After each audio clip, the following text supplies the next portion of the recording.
창세기 오너 강의 27번째 시간을 시작하도록 하겠습니다.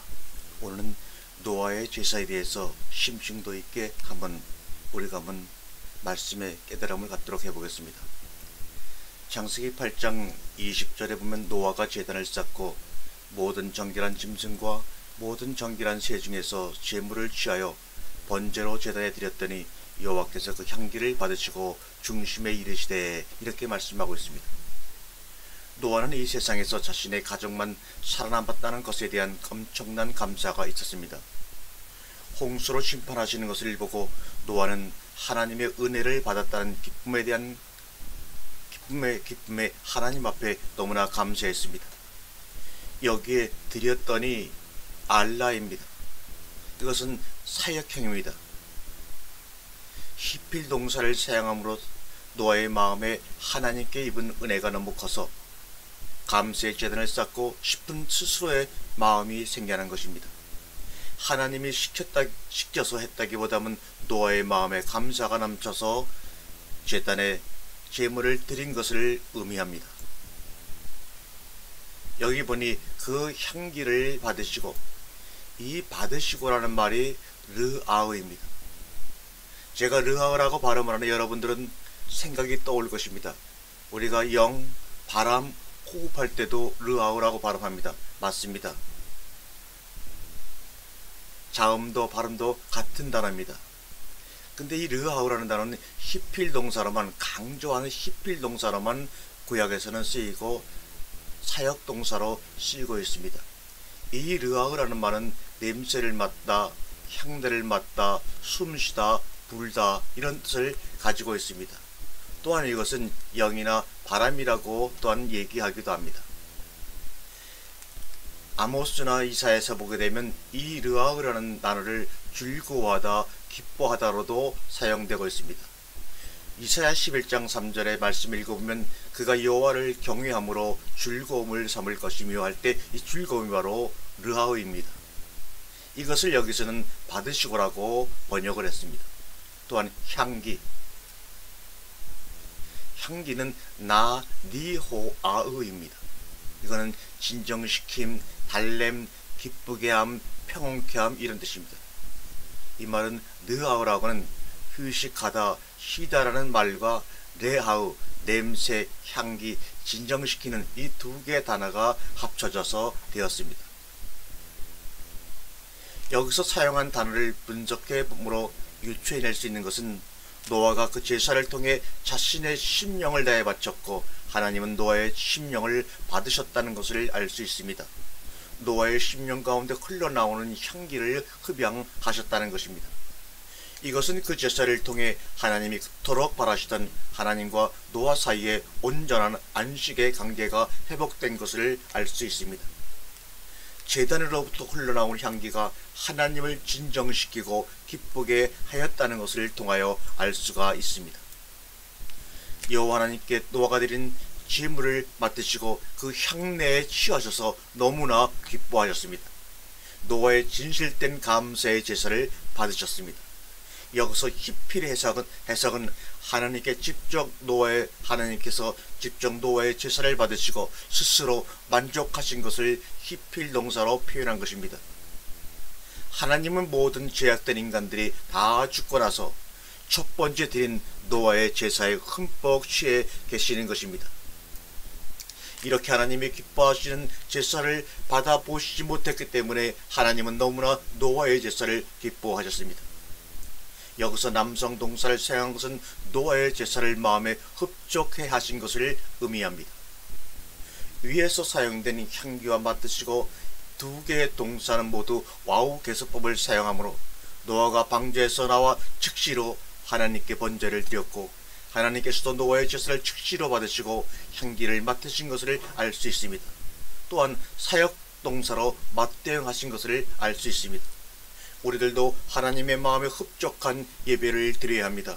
하나님이 기뻐하셔서 예배의 향기를 맡으시고 즐거워하시며 찬양을 흡양하시고 그 말씀을 흡양하시고 맡으셔서 우리의 예배가 하나님을 기쁨으로 취하게 만들어야 합니다. 우리가 전하는 말씀은 사람들에게만 전해지는 것이 아니라 그 전에 먼저 하나님이 그 말씀을 흡양하신다는 것을 알아야 합니다. 하나님이 흡양하시고 기뻐하시는 말씀을 전할 때 성도들에게도 성령의 함께하심의 은혜가 임하는 것입니다. 이런 예배가 드려질 때 하나님은 우리 예배 가운데 임재하시는 것입니다.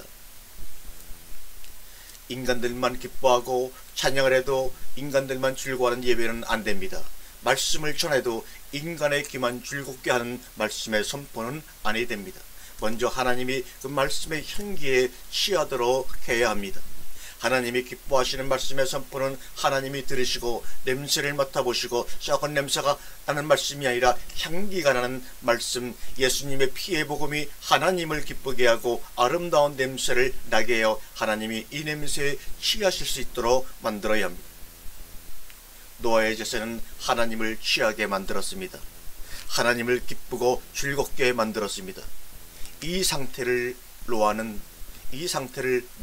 포도주에 취해 자신을 온전히 드러내면서도 수치를 느끼지 아니하고 안식할 수 있다는 것을 자신의 온 몸을 통해 보여주고 드러내는 것이 바로 노아의 포도주 사건입니다.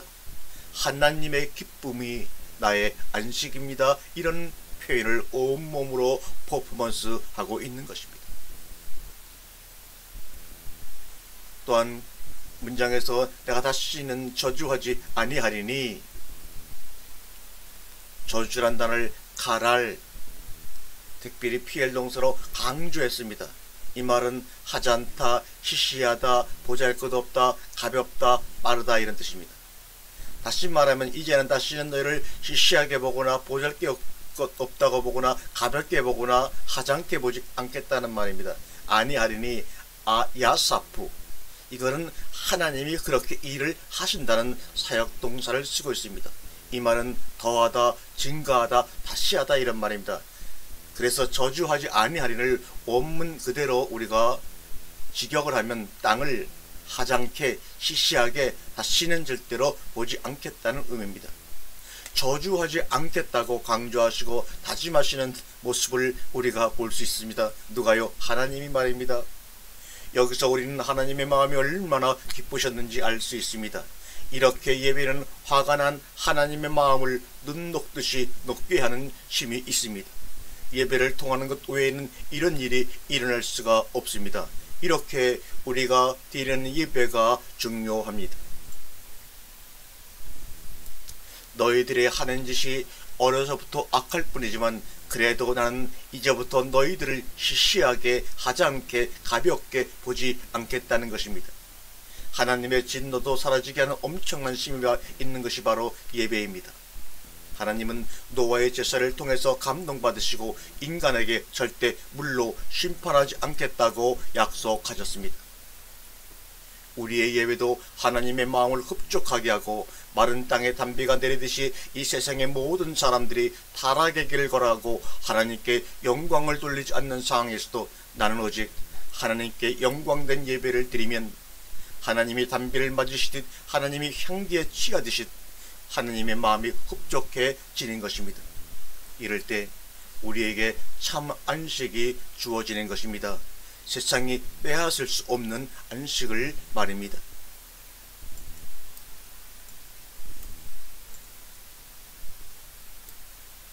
하나님이 홍수의 심판을 하기 전에 노아에게 이런 얘기를 합니다. 고페로 나무로 방주를 지어라. 성경은 고페로 나무로 지었다고 기록하고 있습니다. 이 고페로라는 단어는 성경서 유일하게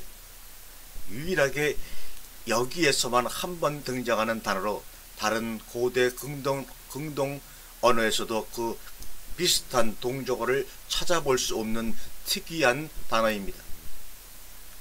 그런데 신기한 것은 창세기 6장 14절에서 하나님이 노아에게 고페르 나무로 방지를 지으라고 명령하셨다는 것입니다. 그런데 우리는 그 나무가 사실 어떤 나무인지 정확히 알 수 없습니다.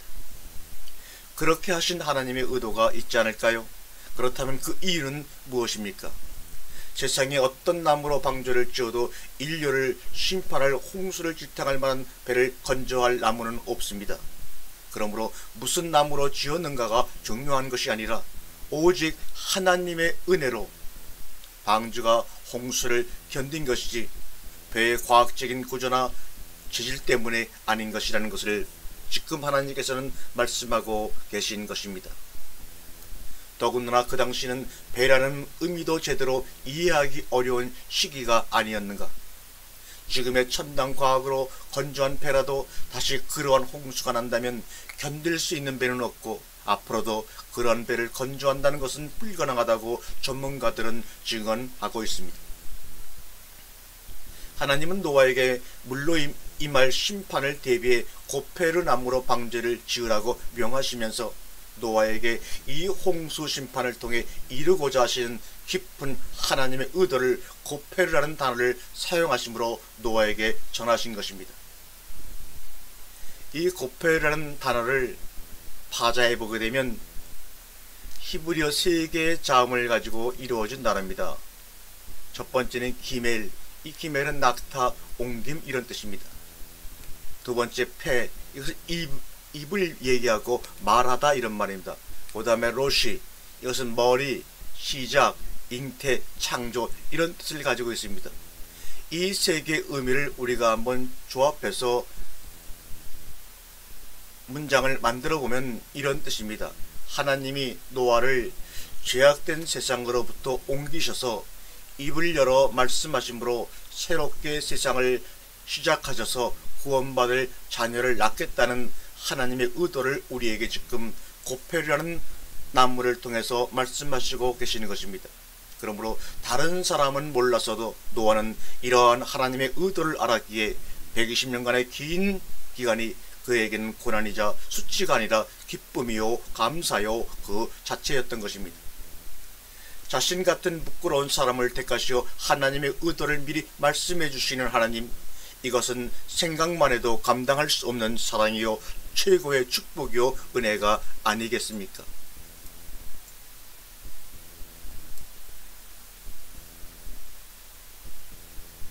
오늘 우리가 이 단어를 보겠습니다. 가나안 아비 함이 밖으로 나가서 형제들에게 고함해 그 아비의 하체를 이렇게 우리가 표현되어 있는 것을 볼 수가 있습니다.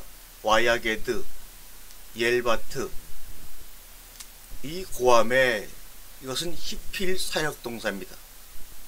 그 다음에 너의 벗었음을 내게 누가 고하였느냐, 알타 에럼 키레카 히기든비 와요멜, 이건 창세기 3장 11절에 있는 얘기입니다. 벗었음의 창세기에 있는 내용과 여기서도 노아가 벗었음을 또한 함은 형제들에게 나가서 고하는 2개의 문장을 지금 비교해서 여기다 적어놨습니다. 위에 2 본문에서 고하다, 나가드, 이 말은 바로 폭로하다, 말하다, 선하다는 뜻을 가지고 있습니다. 고하다는 2 문장은 다 사역동사로 쓰이고 있습니다. 이 말은 자기 스스로 알아서 일을 하는 일을 우리는 사역한다고 말하지 않습니다. 군대에서 사역한다 하면 위에 상사가 시켜서 하지 스스로 하는 일을 사역한다고 말하지 않습니다. 누군가가 시켜서 스스로 하는 일을 사역 능동사라고 하고, 누군가가 시켜서 하기는 싫어도 그의 심에 의해 억지로 하는 것을 사역 수동형이라고 합니다. 그러므로 위에 2 문장에서 고하드 사건은 누군가의 시킴으로 인하여 자신도 거기에 동의하여 일을 한 것입니다. 다시 말하면 나쁜 면에서 사명을 감당한 것입니다. 그럼 그 사역을, 그 일을 고하도록 일을 시킨 숨은 배우는 누구이겠는가? 이것이 정말로 중요한 일입니다. 바로 창세기 3장에 나오는 뱀이요 사탄입니다. 그러나 그러므로 함이 저주를 받은 것은 당연한 것이 아니겠습니까? 아담과 하와가 에덴 동산에서 쫓겨나고 뱀의 저주를 받은 것 같이 고로 함의 저주는 하나님의 나라 밖으로 쫓겨난 삶을 의미하는 것입니다. 세상적 삶을 살아갈 수밖에 없는 저주를 받은 것입니다. 고로 세상에서는 함의 자손들이 힘이 강하고 왕노릇하는 것입니다. 같은 믿음의 아비 밑에서도 하나님 나라의 삶을 사는 사람이 있는가 하면 함처럼 하나님 나라 밖의 삶을 살아가는 저주받은 인생도 있다는 것입니다. 하나님의 말씀을 먹으면 먹을수록 우리는 죽게 되어 있습니다. 그리고 말씀으로 새롭게 태어남을 경험하게 됩니다. 하나님의 말씀을 먹으면 먹을수록 우리는 자신에 대하여 벌거벗게 되어 있습니다. 그럼에도 불구하고 부끄러워 아니하고 두려워하지 아니하고 하나님과 동행함의 기쁨과 즐거움을 경험하고 누리고 나누는 삶을 살게 되는 것입니다. 이것이 바로 하나님 나라의 삶이요 노아가 말하고자 했던 최후의 바디 메시지였던 것입니다. 그러나 우리는 죽기 싫어서 벌거벗음으로 자신의 수치가 드러날까봐 말씀을 멀리하고 먹지 않는 것입니다. 아버지 노아가 자신을 스스로 드러낸 것 보고 함 자신도 자신의 숨겨진 죄를 인식했지만 그것을 인정하고 자신도 은혜 앞에 말씀 앞에 발가 벗은 것이 아니라 그것을 감추려고 하다가 오히려 사단에게 포로가 되어 하나님의 은혜를 조롱거리로 선언하고 폭로하고 맙니다. 우리의 예수님이 십자가상에서 벌거벗김 당하심은 세상 사람들에게는 하체를 드러내는 수치로 보일지 모르나 구원받은 우리들에게는 하나님의 능력이 되고 은혜가 되는 것입니다. 이것을 우리에게 말하고 싶은 것입니다. 자신의 온몸을 벌거벗은 상태로 드러내 보이면서 말입니다. 오늘 본문의 함은 사단에게 미혹되어 이러한 하나님의 은혜와 능력을 수치로 여기고 자신의 노력과 힘으로 구원을 이루려는 사람들의 표본으로 우리에게 기억되어야 할 인물입니다. 그래서 그들은 바벨탑 건설을 할 수밖에 없었던 것입니다. 말씀에 취해 벌거벗겨짐을 당하는 것을 은혜로 여기는 자가 복된 자입니다. 말씀을 먹음으로 자신의 육신이 죽는 것을 경험하는 자가 복된 자요 하나님 나라의 백성이요 자녀가 되는 것입니다. 아담과 하와의 벌거벗은 사건을 가죽 치마로 덮어주시는 은혜로 시작하여 출애굽 당시 애굽의 어린 양의 피로 유월절 사건을 점점 확대되다가 종국에는 예수 그리스도의 십자가의 은혜로 나타납니다. 출애굽기 33장 18절 이하에 보게 되면 이런 말씀이 있습니다. 내 영광이 지날 때 내가 너를 반석 틈에 두고 내가 지나도록 내 손으로 너를 덮었다가, 즉 모세의 헌물을 하나님이 자신의 손으로 덮어주신다 하는 것입니다. 하나님이 우리의 헌물을 덮으신다는 것입니다. 우리의 헌물을 덮는 덮개가 바로 하나님 자신이었습니다. 그 덮개는 전국에는 골고다 언덕 위에 십자가로 이어지는 것입니다. 십자가에서 흘러내리는 예수 그리스도의 피가 우리에게 부어져서 우리가 가려지고 하나님 눈에는 그분이 가장 사랑하는 예수 그리스도로 보여지는 것입니다. 하나님의 가려움을 받지 못하는 자들의 모습은 산과 바위에게 부탁하여 우리 위에 떨어져 제발 우리를 가리워달라고 부탁을 한다는 것입니다. 요한계시록 6장 15절에 땅의 임금들과 왕족들과 장군들과 부자들과 강한 자들과 각종과 자주자가 굴과 바위 틈에 숨어 산과 바위에게 이르되 우리 위에 떨어져 보좌에 앉으신 이의 낯에서와 어린 양의 진노에서 우리를 가리우라. 그들의 진노의 큰 날이 이르렀으니 누가 능히 서리오. 이렇게 말씀하고 있습니다. 덮어줌의 은혜는 출애굽 당시에 유월절 어린 양의 사건으로 이어지고 있습니다. 어린 양의 피가 덮어진 곳만 죽음의 사자가 넘어갔습니다. 그래서 유월절이라 하는 것입니다. 출애굽기 33장 18절 보니까 내가 지나도록 내 손으로 너를 덮었다가, 이 말씀은 하나님이 자신의 손으로 우리를 덮고 지나가신다는 말씀이었습니다. 덮개가 바로 하나님 자신이었다는 것을 오늘 출애굽기 33장의 말씀은 우리에게 은혜롭게 들려주고 계십니다. 우리의 죄를 하나님 자신이 덮는 거예요.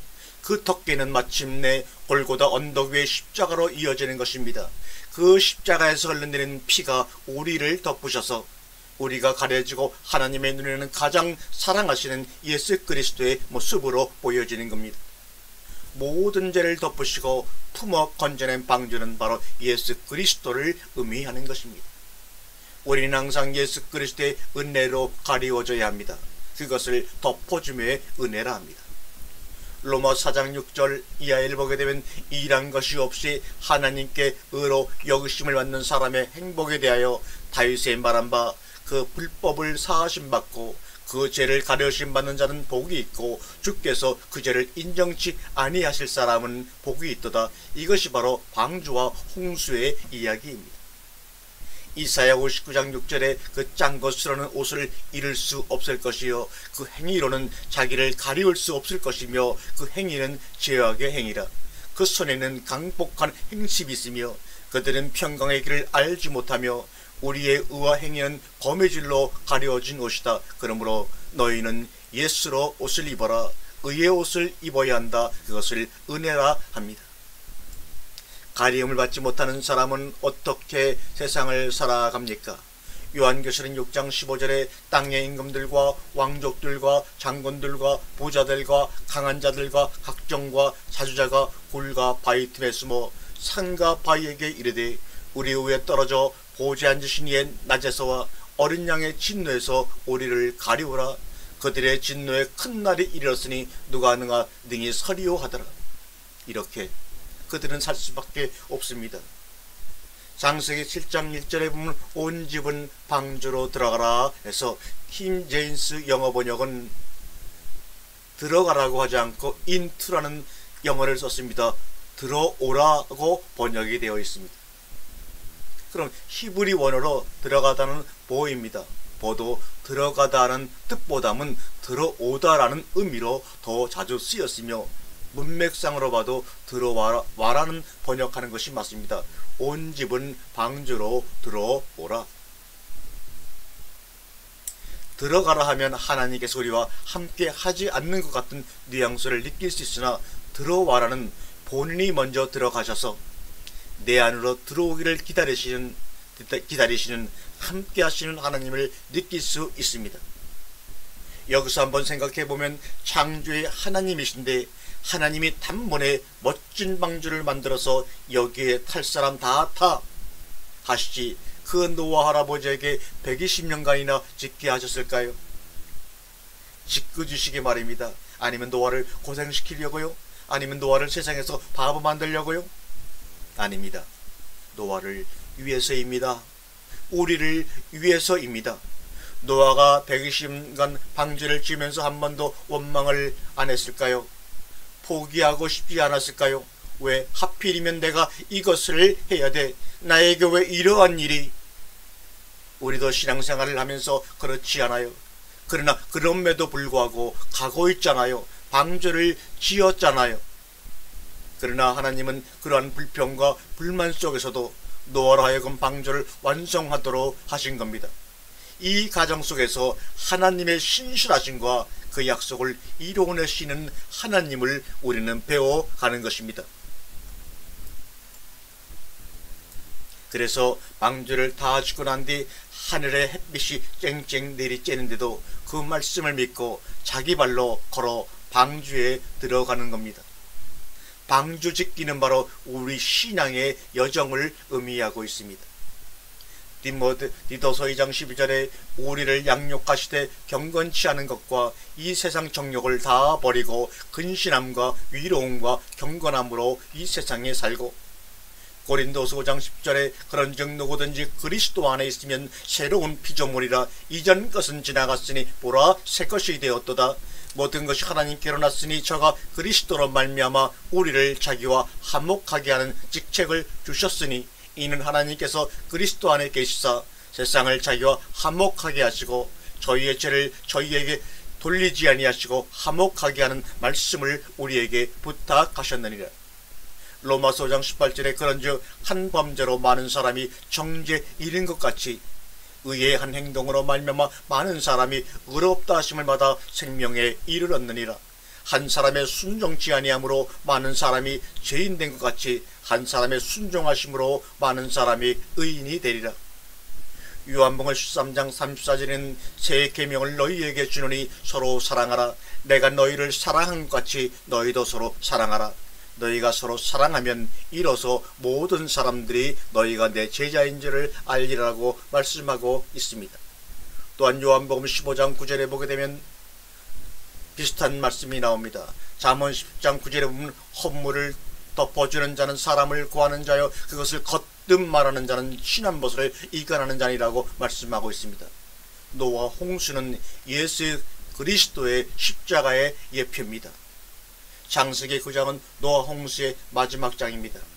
홍수의 클라이막스가 멋진 얘기로 끝나지 않고 술 취한 벌거벗은 아버지의 모습을 보고 두 형에게 고함으로 함이 저주받는 이 얘기로 끝날까요? 이것은 노아 홍수가 주고자 하는 마지막 귀중한 메시지를 요약한 것입니다. 창세기 9장 13절에 내가 내 무지개를 구름 속에 두었나니,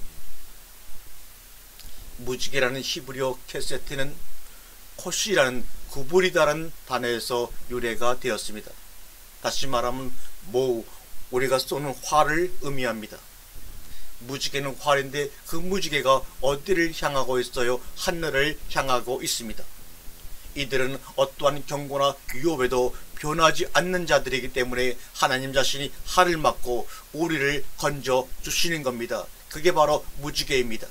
그 무지개 안에 하나님의 속성과 하나님 되심이 다 들어가 있는 겁니다.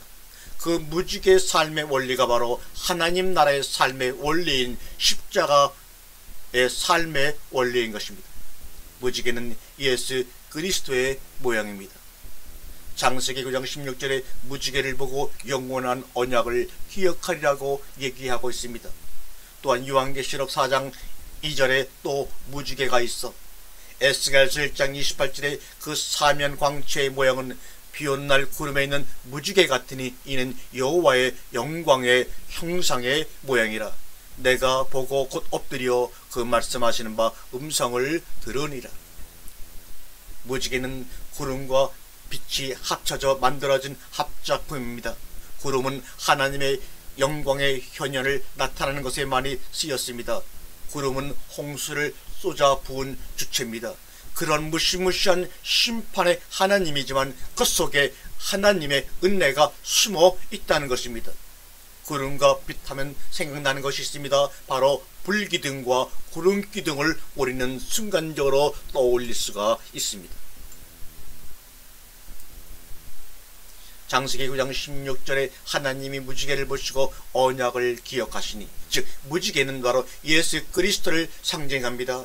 에스겔서 2장 28절에 그 사면 광채의 모양은 비오는 날 구름에 있는 무지개 같으니 이는 여호와의 영광의 형상이라. 내가 보고 곧 엎드려 그 말씀하시는 자의 음성을 들으니라. 계시록 4장 2장에도 내가 곧 성령에 감동하였더니 보라 하늘에 보좌를 베풀었고 그 보좌 위에 앉으신 이가 있는데 앉으신 이의 모양이 벽옥과 홍보석 같고 또 무지개가 있어 보좌에 들렸는데 그 모양이 녹보석 같아라. 노아 홍수는 내가 홍수로 모든 것을 죽이고 쓸어버리면 인간들이 정신 차려서 바로 살겠지가 아닙니다. 하나님이 그 속에서 어떠한 방법으로 은혜를 베풀어 살려내시는가를 보여주고자 하시는 것입니다. 창세기 9장 4절서부터 6절까지 이 구절은 복수의 초점이 있는 것이 아니라 하나님이 생명을 구하기 위해서는 반드시 생명에 상응하는 피가 흘려져야 한다는 것을 보여주고 있는 상징인 것입니다. 신명기 12장 23절에 오직 크게 삼가서 그 피는 먹지 말라. 피는 생명인즉 내가 그 생명을 고기와 아울러 먹지 말라, 먹지 못하리니 하고 말씀하고 있습니다. 제 사함을 위해 예수 그리스도의 피가 반드시 흘려져야 합니다. 여기서부터 이미 암시하고 있는 것이 있습니다. 그 무지개가 예수 그리스도의 피 흘림으로 우리에게 적용될 것을 보여주고 계시는 것입니다. 노아는 여전히 안 변했어도 살아남잖아요. 그 구원의 원리가 이 안에 들어있는 것입니다. 히브리서 9장 12절에 피 흘림이 없은즉 사함이 없느니라. 이것을 말씀하시려고 창세기 9장 4절과 6절이 첨가되어진 것입니다. 누가복음 22장 20절에 이 잔은 내 피로 세우는 새 언약이니 곧 너희를 위하여 붓는 것이라. 로마서 8장 1절에 그러므로 이제 그리스도 예수 안에 방주 안에 있는 자에게는 결코 정죄함이 없나니 갈라디아서 1장 4절에 그리스도께서 하나님 곧 우리 아버지의 뜻을 따라 이 악한 세대에서 우리를 건지시려고 우리 죄를 위하여 자기 몸을 들이셨으니 하고 있습니다. 창세기 7장 1절에 여호와께서 노아에게 이르시되 너와 온 집은 방주로 들어가라. 킴제임스 성경은 들어오라, 히브리어 성경도 들어와라라고 번역 기록되어 있습니다. 가라는 하나님이 타자로서 우리를 보고 들어가라는 의미지만 들어오라는 하나님이 먼저 들어가셔서 우리를 초청하시고 우리를 불러들이시는 뜻이 강합니다. 그리고 원어 성경에 맞추어 보면 들어오라, 들어와라가 맞습니다. 70인역 헬라어 역본에는 이 단어를 에코마이로 번역했는데 이 단어가 다른 신약 성경에서는 다 오라라 번역되고 있습니다. 계시록 22장 17절에도 성령과 신부가 말씀하시기를 오라 하시는도다. 가라가 아닙니다. 마태복음 11장 28절에도 수고하고 무거운 짐진 자들아 다 내게로 오라. 가라가 아닙니다. 내가 너희를 쉬게 하리라. 이사야 1장 18절에도 여호와께서 말씀하시되 오라 우리가 서로 변론하자. 너희 죄가 주홍가 될지라도 눈과 같이 희어질 것이요 진홍같이 붉을지라도 양털같이 되리라고 오라라고 말씀하고 있습니다. 우리를 초청하고 계십니다. 오라는 단어는 성경서 600개 이상 쓰였습니다. 노아의 홍수 시 짐승들은 들어오는데 노아의 8 식구 외에는 사람들은 죽어도 들어오지 않았습니다.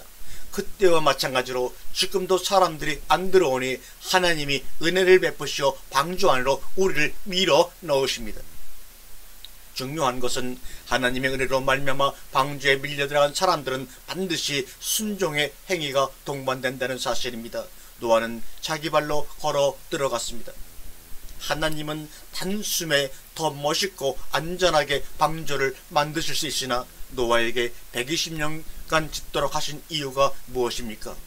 노아가 120년간 연약한 육신의 몸을 입고 각종 조롱 속에서 포기치 않고 끝까지 방주를 완성시키면서 하나님의 하나님 되심과 하나님의 신실하심을 배우고 경험하는 것입니다. 우리 인생도 마찬가지입니다. 이 땅에 살면서 고되고 힘들고 병든 연약한 몸을 가지고 살아가지만 그 가정에 포기하지 않고 하나님의 하나님 되심과 신실하심을 배우고 경험하다 가는 것이 우리의 참 인생의 목적입니다. 고로 방주 짓기는 우리의 신앙의 여정입니다. 지은의 그 안에 들어갈 때 전답, 금은보석, 명예 다 갖고 들어갈 수가 없습니다. 그런데 어떻게 갖고 들어온 사람이 있다는 말입니까? 그런 사람은 똑똑한 것 같아도 실은 방주가 무엇인지, 은혜가 무엇인지, 교회가 무엇인지 전혀 모르는 사람입니다. 우리는 이 땅에다가 그거 다 내려놓고 훌훌 털고 하나님이 만들라고 한 것만 가지고 들어가면 됩니다. 그것 연습하는 거예요. 홀홀 털어버리는 것. 그래서 헌금하라, 전도, 봉사하라는 것입니다. 다 털어놓고 들어가기 위해서 다 놓고 들어와라 이 말입니다. 완벽한 슈퍼맨 만들어주세요. 건강하게. 그러나 이것 없어도 방주에 들어가면 슈퍼맨 이상 살 수 있는데 이것을 배우고 가는 겁니다. 지금 종이라도 그 예수 안에 들어가면 난 왕이 되는 것입니다. 그리고 예수님은 왕 중의 왕, 만왕의 왕이시고요. 이 땅에 있는 것은 있어도 되고 없어도 되지만 없으면 말고 있으면 나누고 그 자리까지 자라가는 겁니다. 그게 바로 성도의 삶입니다. 내가 내 꼴을 보니 절망인데 그럼에도 불구하고 내 손을 안 놓으시고 끝까지 끌고 가시는 하나님을 우리는 배우는 겁니다. 방주에 들어가면 내가 조종할 방향키나 운전대가 없습니다. 방주가 끌고 가는 대로 가야 합니다. 고린도서 5장 17절에 그런즉 누구든지 그리스도 안에 있으면 새로운 피조물이야. 이전 것은 지나갔으니 보라 새 것이 되었도다. 창세기 7장 1절에도 의로움을 내가 보았음이라고 말씀하고 있습니다. 같은 내용입니다. 로마서 5장 18절에 그런즉 한 범죄로 많은 사람이 정죄에 이른 것 같이 한 행동으로 말미암아 많은 사람이 의롭다 하심을 받아 생명에 이르렀느니라. 십자가의 원리는 한 사람의 희생으로 말미암아 많은 이들이 이득을 보는 것입니다. 예수님 한 분의 희생으로 말미암아 너와 온 집이 구원을 받는 일이 일어난 것입니다. 이 땅에서 영생을 살아라 긴 시간을 의미하는 것이 아닙니다. 신적 생명으로 살아라, 하늘나라의 원리로 살아라 이 말이지, 영원히 죽지 않고 영원히 긴 시간을 살아라 이 말이 아닙니다. 로마서 13장 8절에 빛과 사랑의 빛 외에는 아무에게도 아무 빛도 주지 말라. 남을 사랑하는 자는 율법을 다 이루었느니라. 사랑은 율법의 완성이요 영생입니다. 요한일서 4장 16절에 하나님이 우리를 사랑하시는 사랑을 우리가 알고 믿었노니 하나님은 사랑이시라. 사랑 안에 거하는 자는 하나님 안에 거하고 하나님도 그 안에 거하시느니라. 요한복음 17장 3절에 영생은 곧 유일하신 참 하나님과 그의 보내신 자 예수 그리스도를 아는 것이니다라고 말씀하고 있습니다. 영생의 삶을 위해서는 아는 것과 사랑하는 것이 연결되어야 합니다. 요한복음 13장 34절에 새 계명을 너희에게 주노니 서로 사랑하라. 내가 너희를 사랑한 것 같이 너희도 서로 사랑하라. 새 계명의 삶은 이 세상 법칙과 반대가 되기에 고난과 고통으로 비추어지는 것입니다. 사랑을 하는 사람은 반드시 그 안에 평안과 기쁨이 있어요. 우리를 진심으로 사랑하시기에 내일 아침 9시면 십자가에 죽으실 예수님이 우리에게 마지막 선물을 주셨습니다. 내가 너희에게 평안을 끼치노니 이 평안은 세상이 주는 것과 같지 않다. 내 평안을 너희들은 받으라고 주님이 말씀하셨습니다. 이 평안을 맛본 이들은 이거 정말 좋은데 하면서 그 나라 빨리 가기를 소망하면서 이 세상 머무는 동안 이 좋은 것 나누는 것이 인생입니다. 이것을 한 번도 경험하거나 맛보지 못한 이들은 그 나라가 금으로 되어 있나 은으로 되어 있나 이 걱정 저 걱정 당하는 겁니다. 내가 가면 무슨 상급을 받을까, 상급받지 못하면 어떻게 하지 염려하며 오히려 걱정을 더해 갑니다. 그러나 거기는 사랑하는 것이요, 거기는 사랑의 본체이신 하나님이 계신 곳입니다. 우리는 그 사랑을 연습하며 경험하고 배우다 가는 것입니다. 이 땅에 살 동안 말입니다. 요한복음 15장 8절 이하에 내가 이것을 너희에게 이름은 내 기쁨이 너희 안에 있어 너희 기쁨을 충만하게 하려 함이라고 우리에게 말씀하고 있습니다. 다음 시간에 계속해서 말씀을 나누겠습니다.